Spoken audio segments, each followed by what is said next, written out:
Hello everyone, कैसे हो आप सब लोग। दोस्तों, आज मैं आपके साथ डिस्कस करने वाला हूँ कि एसबीआई अप्रेंटिस का फॉर्म कैसे फिल किया जाए। क्या क्या गलतियां हो सकती हैं, उन गलतियों को कैसे अवॉइड कर सकते हैं, और फॉर्म फिल करते हो किन किन चीजों के बारे में ध्यान रखना पड़ेगा। तो इन्हीं सारी चीजों के बारे में हम आज इस वीडियो में आपके साथ डिस्कस करेंगे। तो ये नोटिफिकेशन है, इस नोटिफिकेशन को आपने शायद इसके पहले भी देखा होगा, आपने पढ़ा भी होगा। तो इसी नोटिफिकेशन के अंदर एक कॉलम यहाँ पे आता है बैंक। यहाँ पे आपको लिंक दिख जाएगी जहां से आप फॉर्म फिल कर सकते हो। तो यहाँ पे बहुत सारी लिंक है, इसमें से जो फोर्थ लिंक है बैंक.sbi करियर्स, यहाँ से काफी इजी आपको बन जाएगा। बाकी लिंक्स में शायद आपको बहुत सारा सर्च करना पड़ेगा, पर this will be the most perfect link. Okay, तो यहाँ पे देखिएगा 5 नंबर पे, यहाँ पे आपको कम से कम यहाँ पे 5 लिंक दिखाई दे रही, 5 में से फोर्थ लिंक पे मैं क्लिक करता हूँ। अब यहाँ पे ये लिंक ओपन हो जाएगी जहां पे डायरेक्टली हम एसबीआई के वेबसाइट पे जाएंगे। अब इस एसबीआई के वेबसाइट के ऊपर क्वेश्चन का एक नोटिस आता है। बहुत सारे लोग फेक तरीके से चीजें करते हैं, तो इसी के लिए ये नोटिस आता है। तो ये नोटिस फिलहाल किसी काम का नहीं। यहाँ पे देखिए लेटेस्ट अनाउंसमेंट वाला पॉइंट है। लेटेस्ट अनाउंसमेंट वाले पॉइंट पे सेकंड नंबर के इसके क्लिक कीजिएगा। देखिए यहाँ पे बहुत सारे पॉइंट आपको दिख रहे होंगे, ब्लैक पॉइंट, जिसमें सेकंड नंबर पे मैंने क्लिक किया। अब यहाँ पे आ जाता है अप्लाई ऑनलाइन। तो दिख रहा है आपको engagement of apprentice under the apprentice act of 1961। तो इसके सेकंड अप्लाई ऑनलाइन पे मैंने क्लिक किया। तो अप्लाई ऑनलाइन पे क्लिक करने के बाद मैं एक्चुअल उस वेबसाइट पे जाऊंगा जहां से मैं फॉर्म फिल करने वाला हूँ। तो ये वेबसाइट आईबीपीएस की है, बिकॉज आईबीपीएस के थ्रू ये प्रोसेस की जाती है। तो आईबीपीएस के वेबसाइट पे आप जाओगे। अब यहाँ पे click here for new registration है, पर वहां क्लिक करने से पहले एक बार देख लेना कि जो वेबसाइट ओपन हुई है वो अप्रेंटिस की है नहीं है। वहां पे डेट्स भी एक बार क्रॉस चेक कर लीजिएगा। अब आप यहाँ पे क्लिक कर सकते हैं। अगर आपने इसके पहले रजिस्ट्रेशन किया होगा, अगर आपने फोन नंबर रजिस्टर किया होगा या आपने मेल आईडी रजिस्टर किया होगा, तो यहाँ पे आप उसके हिसाब से रजिस्ट्रेशन नंबर के हिसाब से आप आगे बढ़ सकते हो। बट नए रजिस्ट्रेशन के लिए click here for new registration. ठीक है, अब यहाँ पे क्लिक कर दिया है। अब नेम, सपोज मैं यहाँ पे कोई नाम डाल देता हूँ कि कोई हम एट रैंडम नाम यहाँ पे फिलहाल डाल देंगे। सो चलो मैं अच्छे तरीके से यहाँ पे एक नाम डाल देता हूँ। फाइन। सो इस नाम को मुझे कंफर्म करना पड़ेगा। चलो ये नाम भी हमने कंफर्म कर लिया। अब मिडिल नेम की बात करते हैं।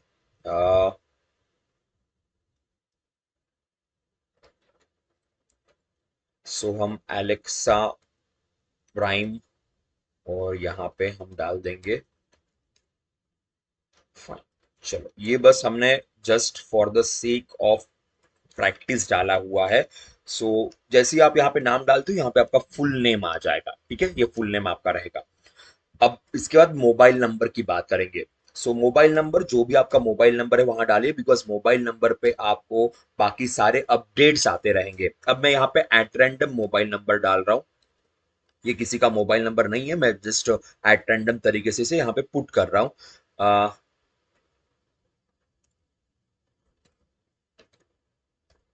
चलो यहाँ पे एक अल्टरनेट मोबाइल नंबर आएगा, अल्टरनेट मोबाइल नंबर भी आप यहाँ पे डाल सकते हैं। Just one sec, mobile number में थोड़ा सा कर देते, नहीं तो किसी का रहेगा तो फालतू उनको तकलीफ हो जाएगी। हम ऐसा नंबर डाल देते कि जो बिल्कुल भी नहीं हो सकता। इसे ट्राई मत करते बैठिएगा, अननेसेसरली अपना वक्त जाया जाएगा। चलो ठीक है, अब अल्टरनेट मोबाइल नंबर भी आप यहाँ पे डाल दीजिएगा। जो भी आपके फैमिली मेंबर का होगा, जो भी आपके पहचान वाले का होगा, उनका अल्टरनेट मोबाइल नंबर यहाँ पे डाल सकते हैं। ठीक है, अब आएंगे मेल आईडी पे। मेल आईडी पे यहाँ पे मैं अपना एक अल्टरनेट मेल आईडी डाल देता हूँ, ताकि कुछ अपडेट्स की जो इन्फॉर्मेशन होती है ना, वो यहाँ पे मिल जाएगी। अब देखिए यहाँ पे मैंने मेल आईडी की कुछ इन्फॉर्मेशन डाल दी। एट द रेट जो है, उसके बाद डोमेन नेम आप अलग से डालिए। इसके सामने आपको वो एक्सेप्ट भी नहीं करेंगे, इसके सामने वो क्लिक भी नहीं होगा। एट द रेट वो डायरेक्टली यहाँ पे डालना है। चलो मैं यहाँ पे बाकी सारी प्रोसेस कंप्लीट कर देता हूँ इसके, क्योंकि इसे भी हमें कंफर्म करना पड़ेगा। सो जी हाँ, gmail.com। ओके, सो इसको वापस एक बार चेक कर लेना, जो भी इंफॉर्मेशन आपने डाली हुई है। उसके बाद यहाँ पे इसका कंफर्मेशन कर देते by putting this captcha, KWTZ। Okay, चलो अब आगे बढ़ेंगे। सेव नेक्स्ट करने के बाद लोडिंग होगा, वहां पे एक बार आपको पूछेंगे कि कोई तो एरर यहाँ पे आया हुआ है। चलो मेरे ख्याल से मोबाइल नंबर का एरर है, दो और दो। ओके, इन्होंने कहा कि मोबाइल नंबर शुड स्टार्ट। मैंने जैसे मोबाइल नंबर यहाँ पे डाला था वो अ, ये खुद ही यहाँ पे मोबाइल नंबर को कैच कर रहे, इसीलिए यहाँ पे दिक्कत आ गई है। सो आपको समझ में आ गया मोबाइल नंबर बराबर डालना कितना जरूरी है, क्योंकि ये लोग यहाँ पे इसे कैप्चर कर लेते हैं। चलो कोई बात नहीं। तो यहाँ पे फाइन, ठीक है। तो यहाँ पे हमने मोबाइल नंबर की जो मिस्टेक थी उसे ठीक कर दिया। तो अब हम आगे बढ़ेंगे। यहाँ पे ओके, सारी चीजें आपने चेक कर ली, तो यहाँ पे आप ओके कर दीजिएगा। Then we can move forward. चलो सो अब यहाँ पे देखते हैं कि यहाँ पे पॉइंट मेंशन किया गया फोटोग्राफ और सिग्नेचर के रिगार्डिंग। तो आपका फोटोग्राफ और सिग्नेचर पहले से ही एक बार बना के रख दीजिएगा, पहले से ही उसकी फाइल बना के रख दीजिएगा। अगर आपको गाइडेंस चाहिए, उसमें हेल्प चाहिए, तो यहाँ पे guidelines for scanning photograph and signature नाम का एक पीडीएफ है। यहाँ पे ओपन करते आपको पीडीएफ यहाँ पे दिख जाएगा। ओके, सो यहाँ से आप उसकी सारी इंफॉर्मेशन देख सकते हैं कि क्या क्या पॉइंटर्स रहेंगे। ठीक है, चलो सो यहाँ पे देख लीजिए कि आपका फोटोग्राफ और ये चीज मैंने वैसे सेशन में डिस्कस की हुई है, हैंड रिटन डिक्लेरेशन के बारे में मैंने डिस्कस किया था। तो यहाँ पे सारे उनके स्कैनिंग के लिए सारे ऑप्शंस मेंशन किए, कितने क्या उसका केबी का होना चाहिए, कितने पिक्सल का होना चाहिए। जब आप इसे स्कैन करोगे तो आप अपने इंटरनेट कैफे या जहां कहीं से आप स्कैन करो वहां पे आप चेंज कर सकते हो, आप खुद भी आप इसमें चेंजेस कर सकते हो। अब स्कैन फोटोग्राफ का यहाँ पे मैं फाइल चूज कर लेता हूँ। Okay, so I will choose the file. मैं एक ऐसी ही फाइल है हमारे एक फ्रेंड की, तो उस फाइल को मैं यहाँ पे चूज कर लेता हूँ। सो ये फाइल मैंने जानबूझ के इस फाइल में थोड़े से चेंजेस किए गए हैं because of the safety reasons. बाकी तो आप अपना फोटो सही तरीके से स्कैन करके यहाँ पे डालिएगा। ओके, चलो मैंने इनका फोटो यहाँ पे स्कैन करके डाल दिया है। ओके, अब यहाँ पे आ गया कि photograph size should be between 20 KB to 50 KB। तो ये साइज सही नहीं था, तो अब मुझे इसे वापस से एक बार चेंज करना पड़ेगा। चलो मैं वापस एक बार इसको सिलेक्ट कर लेता हूँ। अब ये फाइल यहाँ पे एक्सेप्ट हो गई। Okay, so I confirm and यहाँ पे सिग्नेचर कर लेते हैं। चलो सिग्नेचर भी यहाँ पे हो गई। सिग्नेचर ब्लॉक लेटर्स में नहीं होनी चाहिए, सिग्नेचर कैपिटल लेटर्स में नहीं होनी चाहिए, तो ये एक बार देख लीजिएगा। ठीक है, सो अब जाते हैं नेक्स्ट। नेक्स्ट जाने के बाद यहाँ पे बेसिक और क्वालिफिकेशन ऐसी दो चीजें यहाँ पे रहेगी। बेसिक मींस आपकी बेसिक इंफॉर्मेशन, आप कहाँ से बिलोंग करते हो क्या है, और उसके बाद आपके पर्सनल डिटेल्स रहेंगे, फादर आपके पेरेंट्स के बारे में, आपके परमानेंट एड्रेस रहेंगे, और उसके बाद फिर क्वालिफिकेशन की यहाँ पे इंफॉर्मेशन रहेगी। वो डिटेल्स हम अब यहाँ पे फिल कर देते हैं इन फ्रंट ऑफ यू। ठीक है, चलो चलो तो अभी आगे वाली प्रोसेस कर लेते हैं। यहाँ पे हम कुछ डिटेल इंफॉर्मेशन यहाँ पे डाल देते हैं। फॉर एग्जांपल यहाँ पे हम डाल देंगे कि the person is from Maharashtra. ठीक है, ऑफिशियल लैंग्वेज हम डाल देते हैं क्योंकि वो ऑटोमेटिक आ जाएगा, जो भी स्टेट आप सिलेक्ट करोगे वहां की ऑफिशियल लैंग्वेज यहाँ पे आएगी। अब आप किस भाषा में पेपर देखना चाहोगे, किस भाषा में आपका पेपर आएगा। इंग्लिश का जो पेपर वो इंग्लिश में ही रहेगा।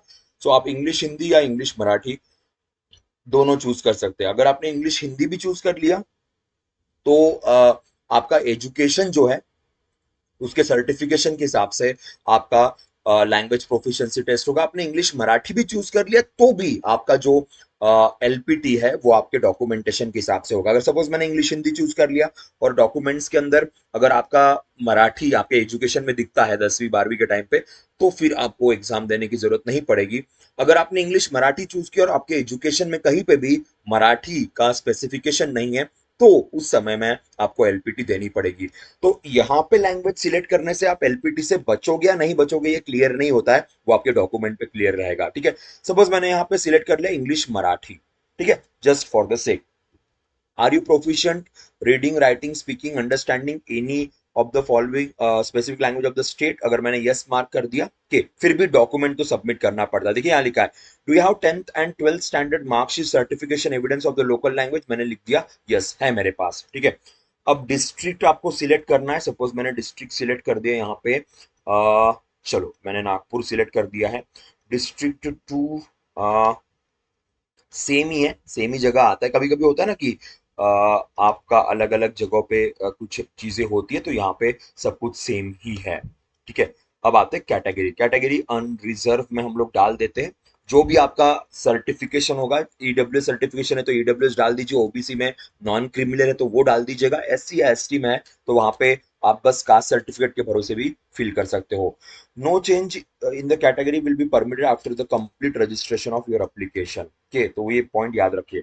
सब कास्ट, तो सब कास्ट अगर है तो मेंशन कीजिए, नहीं है तो कोई मेंशन करने की जरूरत नहीं है। ओके, अगर आपके कास्ट सर्टिफिकेट में होता है ना कभी कभी सब कास्ट लिखी होती है, अब अनरिजर्व में कोई सब कास्ट कंसेप्ट नहीं आएगा। अगर ओबीसी डालते तो फिर सब कास्ट कंसेप्ट यहाँ पे आपको दिख सकता है, तो आपके उस सर्टिफिकेशन के हिसाब से। Are you a person with a benchmark disability of 40% और अबव, तो डिसेबल अगर है और डिसेबिलिटी का अगर आपके पास डॉक्यूमेंट है तो उसके हिसाब से आपको यहाँ डालना पड़ेगा। अगर मैंने यस कर दिया तो मुझे सारी डिसेबिलिटी के पॉइंट्स यहाँ पे मेंशन करने पड़ेंगे, नो कर दिया तो वो ऑटोमेटिकली आपके किसी काम का नहीं रहेगा। Are you suffering from the cerebral palsy और राइटिंग स्पीड, होता है ना कुछ लोग होते हैं जिनको लिखने में दिक्कत होती है, सेरिब्रल पाल्सी नाम का कंसेप्ट होता है, तो अगर ये नहीं है तो आप नो डाल दीजिएगा यहाँ पे। अ, वैसे हमने यहाँ पे डिसेबिलिटी में नो डाल दिया है तो मेरे ख्याल से यहाँ पे कोई दिक्कत तो नहीं है। If yes then you need to mention the information over here. Okay, अब देखिए अगर आपने यहाँ पे नो कर दिया तो आपको फिर नीचे किसी भी चीज में चेंजेस करने की जरूरत नहीं पड़ेगी, सब कुछ ऑटोमेटिकली खत्म हो जाएगा। ठीक है, सो यस, रिलीजियस माइनॉरिटी में आप आते हो, मैंने लिख दिया यहाँ पे नो के। Religion that you belong to, अब आप कौन से रिलीजन से बिलोंग करते हो, जो भी आपका रिलीजन आप यहाँ पे डाल दीजिए, उससे कोई दिक्कत नहीं होगी, कोई प्रॉब्लम नहीं होगी। सपोज मैंने यहाँ पे हिंदू डाल दिया, ठीक है, तो it it depends on you, आप जिस रिलीजन से बिलोंग करते हो उसके हिसाब से आप यहाँ पे मेंशन कर दीजिएगा। अगर आपको अदर मार्क करना है तो आप अदर भी डाल दीजिए, वहां पे कोई आपको नहीं पूछेगा। Nationality, citizenship, sorry sorry sorry, nationality तो ऑटोमेटिकली यहाँ पे इंडियन आ गया। अब आप कौन से स्टेट या यूटी से एग्जाम देना चाहते हो, to which centre of exam belongs, okay, तो कौन सा स्टेट और यूटी से आप एग्जाम देना चाहते हो, तो मैंने यहाँ पे डाल दिया कि भाई मैं महाराष्ट्र से एग्जाम देना चाहूंगा। अब आएगा सेंटर ऑफ एग्जामिनेशन, अब यहाँ पे अलग अलग है तो नागपुर में सेंटर ऑफ एग्जामिनेशन, तो मैंने वही डाल दिया। ठीक है, तो जो भी आपका, क्योंकि देखिए फॉर्म में डिस्ट्रिक्ट वाइज भी अलग अलग पोस्ट मेंशन की गई है, अलग अलग पॉइंट मेंशन किए गए, तो इसीलिए ये बहुत जरूरी होगा। और एग्जाम सेंटर घर के जितना नजदीक रहे उतना अच्छा होता है, ज्यादा ट्रैवल करने की जरूरत नहीं पड़ती है। अब डेट ऑफ बर्थ हम यहाँ पे डाल देते, डेट ऑफ बर्थ में हम डाल देंगे, तो डेट ऑफ बर्थ थोड़ा सा संभाल के आपको डालनी पड़ेगी। सपोज मैंने यहाँ पे डेट ऑफ बर्थ डाल दी है 1 अप्रैल। अब यहाँ पे ना, यहाँ पे ऑलरेडी आपके पास मेंशन रहेगा, सपोज मैंने डाल दी 1996 डाल दिया, okay, just for the sake. So 27 का एज ग्रुप यहाँ पे आता है। जेंडर तो हमने फीमेल लिखा था स्टार्टिंग में ही, तो वहीं पे कोई ट्विन सिस्टर है या नहीं है तो यहाँ पे नो डाल देते। जेंडर ऑफ ट्विन, ट्विन है ही नहीं, ट्विन का मतलब जुड़वे अगर नहीं है तो फिर कोई टेंशन नहीं है। वो मैरिटल स्टेटस अनमैरिड डाल सकते हैं हम यहाँ पे। फादर्स फर्स्ट नेम, फादर का पहला नेम यहाँ पे डालना पड़ेगा, तो फादर का पहला नेम हमने स्टार्टिंग में डाला था प्राइम, याद है आपको के। सो फादर्स मिडिल नेम हम डाल देते हैं, यस, चलो कोई बात नहीं। एंड फादर्स लास्ट नेम आपको याद होगा हमने डाला था, यस। सो मदर्स फर्स्ट नेम, अब मदर्स फर्स्ट नेम हम लोग यहाँ पे डाल देते हैं। चलो, मदर्स मिडिल नेम यहाँ पे हम डाल देते हैं।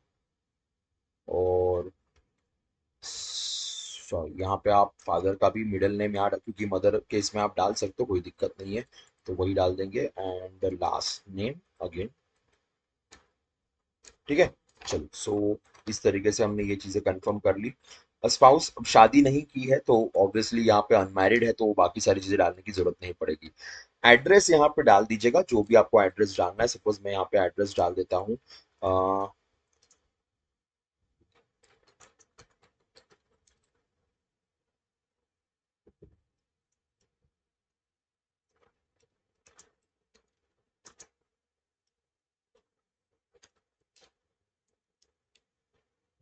ओके, डिस्ट्रिक्ट तो वो तो हमने नागपुर ही डाला था तो नागपुर ही डाल देंगे।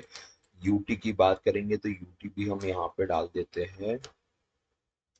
सॉरी, स्टेट और यूटी, तो स्टेट और यूटी में यहाँ पे जाएगा महाराष्ट्र। ओके, पिन कोड, चलो पिन कोड हमने एट रैंडम डाल दिया यहाँ पे। आ, आपका परम जो एड्रेस आपने ऊपर डाला वही अगर आपका सेम एड्रेस ऑफ करस्पॉन्डेंट है तो मैंने सेम एड्रेस ऑफ करस्पॉन्डेंट यहाँ पे डाल दिया, ठीक है। Choose the address for GST invoicing के, सो जो भी आपका सेम एड्रेस अगर आपको जीएसटी इनवॉइसिंग के लिए डालना है तो आप सेम एड्रेस यहाँ पे डाल सकते हो। सो इस तरीके से ये जाएगा, ठीक है। अप्लीकेशन फी आपकी रहेगी 300 रुपये, आपका अप्लीकेशन फी यहाँ पे रहेगा। तो ये हमने ये फॉर्म फिल कर दिया, ओके। अब पेमेंट वाला ऑप्शन लास्ट में आता है, तो बस यहाँ पे उन्होंने इन्फॉर्म कर दिया कि आपको 300 रुपीज पे करने पड़ेंगे, क्योंकि SC ST है तो उसके हिसाब से फिर फीस आपकी चेंज होने वाली है। चलो, एक एरर यहाँ पे दिखाई दे रहा है, तो कौन सा एरर है एक बार चेक कर लेते हैं। कोई तो एरर, हाँ।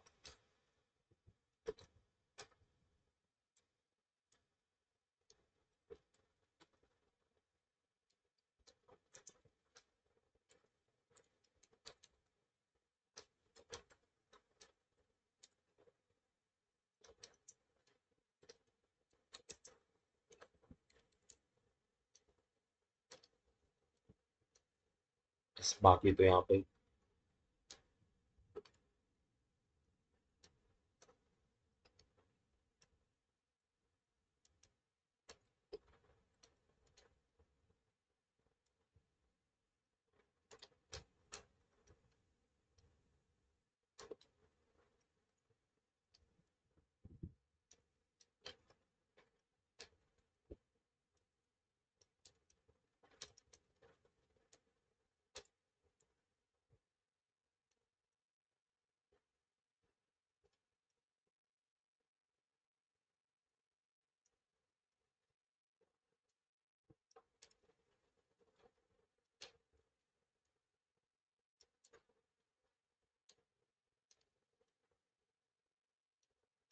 ओके, देखिए यहाँ पे select one two district 1 2 and 3, यहाँ पे एक गलती मुझसे हो गई थी, वो गलती हम यहाँ ठीक कर लेते हैं। यहाँ पे नियर बाय जो भी डिस्ट्रिक्ट है, जिस डिस्ट्रिक्ट में वैकेंसीज है, तो नियर बाय कोई भी डिस्ट्रिक्ट है जिस डिस्ट्रिक्ट में ज्यादा वैकेंसीज है उसके हिसाब से आप यहाँ पे डाल दीजिए। अब मैंने यहाँ पे तीन अलग अलग डिस्ट्रिक्ट चूज किए, बिकॉज डिस्ट्रिक्ट वाइड वैकेंसी है, तो हमने स्टार्टिंग में सेम ही डिस्ट्रिक्ट चूज किया था, तो यहाँ पे आप डिस्ट्रिक्ट चेंज कर सकते हो। तो जो गलती हुई थी वो गलती यहाँ पे मत कीजिएगा, ठीक है।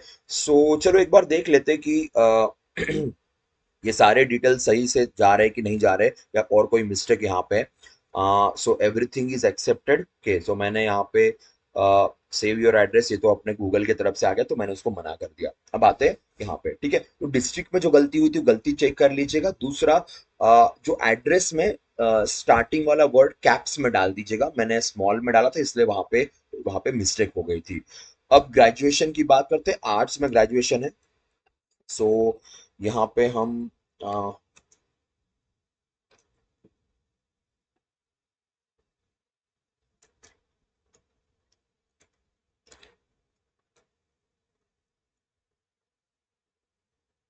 ऑफ ईयर ऑफ पासिंग हम डाल देंगे यहाँ पे। एट रैंडम हम यहाँ फिलहाल अभी तो एट रैंडम डाल रहे। सो ईयर ऑफ पासिंग हमने डाल दी है 2022, ठीक है, सेफ साइड, क्योंकि ये एक्सेप्ट होना चाहिए। एग्रीगेट मार्क्स हमने यहाँ पे डाल दिए सपोज 75% के। CGPA ऑप्टेन,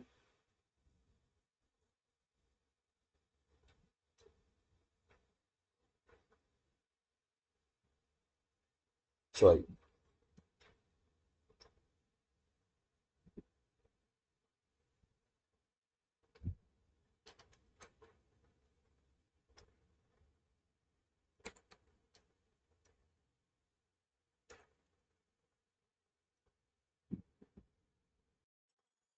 तो हमने यहाँ पे 600 आउट ऑफ 1000 कर दिया है, तो 60 के। And select your grade first class हम यहाँ पे डाल देते हैं। कि बाकी और भी कुछ एजुकेशन का तो आप डाल सकते हो। CGPA आपका जो भी होगा वो यहाँ डाल दीजिए। वैसे भी इस एग्जाम में सिर्फ पास होना जरूरी है, मीन्स इसके लिए कोई 60% 50% वाला क्राइटेरिया नहीं होता है। जैसे RBI ग्रेड भी आप देने जाओगे, नाबार्ड देने जाओगे, तो वहां पे नॉर्मली ये क्राइटेरियाज होते हैं, तो यहाँ पे कोई टेंशन नहीं है। Candidate instruct to convert the grade of CGPA as per the formula, तो वो फॉर्मूला ऑलरेडी मेंशन किया हुआ है, सो वहां उसका आप यूज कर सकते हो। Do you have a training और job experience for a period of 1 year of more than attainment of this qualifications, okay. So ये भी पॉइंट ध्यान रखिएगा, do you have a training और job experience. So I don't have any training और job experience. Have you undergone apprenticeship either SBI और any other no. अगर आपने yes कर दिया तो आप उसके लिए क्वालिफाई नहीं होंगे, बिकॉज नोटिफिकेशन में क्लियरली मेंशन किया गया था। इसके पहले अगर आपने किया होगा तो आपको फिर वो एक्सेप्ट नहीं करेंगे। Okay, then post qualification work experience के, सो कोई वर्क एक्सपीरियंस अगर आपके पास है तो आप यहाँ पे डाल दीजिएगा।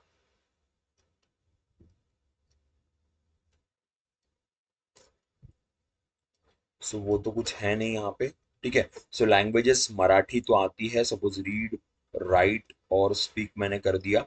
तो इसके अलावा हम यहाँ पे हिंदी डाल देते हैं। हिंदी भी तीनों चीजों पे आप मार्क कर सकते हो। जैसे अगर सपोज आप फ्लुएंटली नहीं बात कर सकते तो आप वहां पे नहीं मार्क किया तो भी चल जाएगा, कोई दिक्कत नहीं है। Then English. ठीक है, चलो यहाँ देख लेते हैं यहाँ पे कोई गलतियां है। गलतियां होगी तो ऑटोमेटिकली हमें पता चल जाएगा। ओके, सो इसके बाद ये सारी इंफॉर्मेशन यहाँ पे मेंशन कर रहे हैं। प्रेजेंटली वर्किंग में हमने नो डाल दिया है यहाँ पे। सो इसको एक बार वैलिडेट कर दीजिएगा। सो एक बार आपके डिटेल्स वैलिडेट हो गए तो उसके बाद हम सेव एंड नेक्स्ट पे जा सकते हैं। तो वैलिडेट सक्सेसफुली ऐसा इनका मेंशन किया गया है। अब सेव एंड नेक्स्ट पे जाते हैं। सेव एंड नेक्स्ट करने के बाद देखिए यहाँ पे पूरा फॉर्म आपका आ जाएगा। ठीक है, ये सारी इंफॉर्मेशन यहाँ पे आ जाएगी, जो जो इंफॉर्मेशन आपने फिल की थी, so everything. Suppose for example save and next करने के बाद ये इंफॉर्मेशन नहीं आती और कहते हैं कि there are some things which are left, तो आप पूरा फॉर्म एक बार चेक कर सकते हो। पूरे फॉर्म में आप एक बार वापस जा सकते हो और उसके बाद जहां जहां पे कुछ छूट गया होगा उसके तरफ ध्यान दीजिएगा। कभी कभी होता है कि जल्दबाजी में, जैसे डिस्ट्रिक्ट, जैसे हमने तीनों एक ही डिस्ट्रिक्ट चूज कर लिया था, तो वहां पे आपको तीन अलग अलग डिस्ट्रिक्ट चूज करने हैं, तो आपका फॉर्म एक्सेप्ट ही नहीं होगा। तो कोई टेंशन नहीं, कोई चिंता करने की जरूरत नहीं। वापस जो सारे पॉइंटर्स थे उन सारे पॉइंटर्स पे जाइए। फ्रॉम द फर्स्ट आपके नाम से लेके आपके फोटोग्राफ या सब कुछ तक वो एक बार आप क्रॉस चेक कर लीजिए। कहीं ना कहीं कोई पॉइंट कभी कभी छूट जाता है तो उसे आप एक बार चेक करके आगे बढ़ सकते हैं। अब इसे वापस रीड कर लीजिए। अगर कोई भी दिक्कत है, कोई भी प्रॉब्लम है तो आप बैक कर सकते हो। So read everything properly. Marks सही डाल दिए हैं, लैंग्वेज प्रेफरेंस सही डाल दिया है, एड्रेस में कुछ गड़बड़ नहीं है, pin code number, phone number, so everything just cross check properly. वक्त लीजिए और उसके बाद फिर आप आई एग्री कर सकते हो। आई एग्री करने के बाद फिर कंप्लीट रजिस्ट्रेशन आपका यहाँ पे हो जाएगा। ठीक है, on completion registration, no change data already entered will be permitted after completion of the registration process for document upload and payment process. So document upload करना पड़ेगा और payment process आपको यहाँ पे करनी पड़ेगी। ठीक है, तो ये पॉइंट याद रखिएगा। सो इसीलिए ये करने से पहले सब कुछ चेक करना जरूरी है। एनीवेज अगर वैलिडेट नहीं होगा, अगर आपने वैलिडेट वाला ऑप्शन नहीं चूज किया तो बहुत बार चीजें रुक जाती है, पर एक बार ये चेक करना जरूरी है। ठीक है, सो मैंने कर दिया कि yes I am sure to continue. अब मैं कंटिन्यूएशन की तरफ जाऊंगा। कंटिन्यूएशन के बाद यहाँ पे अपलोड और पेमेंट, ऐसे दो ऑप्शंस यहाँ पे आएंगे। ओके, सो ये करने के बाद फिर यहाँ पे left thumb impression, handwritten declaration, ये दो डॉक्यूमेंट्स आप यहाँ को आपको अपलोड करने पड़ेंगे। ठीक है, चलो वापस जाते हैं हम। वहाँ पे थंब इम्प्रेशन को भी अपलोड कर देते हैं and we will also upload the handwritten declaration. Handwritten declaration का मैंने एक सेशन लिया था, उस सेशन को एक बार जरूर देख लीजिएगा। ठीक है, सो जैसे एक बार हमने यहाँ पे ऑलरेडी निकाल कर रखा था, तो चलो ये थंब इम्प्रेशन हो गया। फाइन, सो इसको आप ओके कर दीजिएगा। इसके बाद फिर आएगा आपका handwritten declaration. So handwritten declaration को भी मैंने यहाँ पे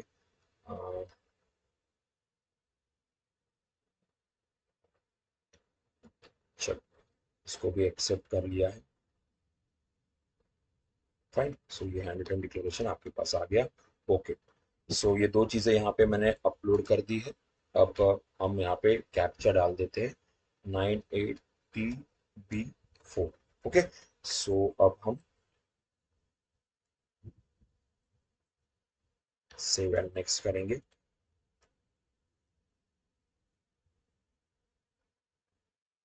और फिर आएगा यहाँ पे पेमेंट। ओके, सो पेमेंट, जैसा भी पेमेंट का ऑप्शन आपके पास होगा उस तरीके से आप यहाँ पे पेमेंट कर सकते हैं। सो पहले कैप्चा डाल देना। कैप्चा डालने के बाद फिर आप पेमेंट के गेटवे के तरफ जाएंगे और वहां से आपका पेमेंट वहां पे हो जाएगा। ठीक है, so this is a payment gateway. आप यहाँ पे कुछ भी चूज कर सकते हो। ऑब्वियसली मैं यहाँ पे पेमेंट तो नहीं करूंगा। Okay, but you know in that way you can fill the form. इस तरीके से आप फॉर्म को फिल कर सकते हो। यहाँ पे और भी कोई डाउट्स और भी कोई क्वेरीज या कुछ क्वेश्चंस अगर आपको रहते तो आप जरूर पूछ लीजिएगा। Will give all the answers for those things. Okay, so yes guys, that's all from my side.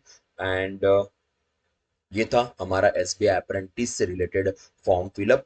गलतियां कहाँ कहाँ पे हुई वो भी मैंने आपको दिखा दिया, कहाँ कहाँ पे मिस्टेक होती है, जो मिस्टेक फॉर्म फिल करते वक्त हमसे भी हुई थी वो भी मैंने आपको दिखा दी है। ठीक है, तो एक बार सही तरीके से फॉर्म फिल कर दीजिएगा। All the very best guys and keep watching.